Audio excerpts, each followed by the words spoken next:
எப்படி கிறிஸ்தவ மதத்தை சொல்றாங்க இல்லையா, பவுல் உருவாக்குனாரு, இதுக்கும் ஈசா நபிக்கும் சம்பந்தம் கிடையாதுன்னு. அது மாதிரி இன்னைக்கு முஸ்லிம்கள் பின்பற்றக்கூடிய அந்த தீன் இருக்குல்ல, இது நம்முடைய ஓன் தீன்.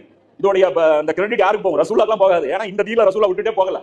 இது அல்லாஹ் 4வது அத்தியாயத்துல 151வது வசனத்துல அல்லாஹ் சொல்றான், அவர்கள் ஈமானுக்கும் குஃப்ருக்கும் இடைப்பட்ட ஒரு வழியினை அமைத்திட விரும்புகின்றார்களோ, அதாவது ஈமான்ல முழுசாவும் போக கூடாது, அதே சமயம் குஃப்ரிலும் முழுசா போயிடக்கூடாது, நடுவுல ஒரு வழி, கொஞ்சம் ஈமானிய சரக்கு, அதாவது ஒரு கூடையில ஈமானுடைய பொருள் ஒரு 4 போட்டுறது, குஃப்ருடைய பொருள் ஒரு 4, அப்படியே ரெண்டையும் மிக்ஸ் பண்ணி ஒரு புது ரூட்டை உருவாக்கி இப்படி வாழ்ந்துட்டீங்கன்னா நீங்க அப்பப்ப சந்தோஷப்படுத்திக்கிறீங்க. ரம்ஜான் வந்துச்சுன்னா ஈமான் நினைச்சு சந்தோஷப்படுவோம். பாத்தியா நோம்பு வச்சோம், இப்ப மொஹர்ரமுடைய நோம்பு, அதுல பயங்கர சர்ச்சை, 9 10 11 10 அதுல ஒரு இது, அப்புறம் குர்பானி 3 நாள் இருக்கிறதா 2 நாள் இருக்கிறது, இதுல பெரிய டிபேட்.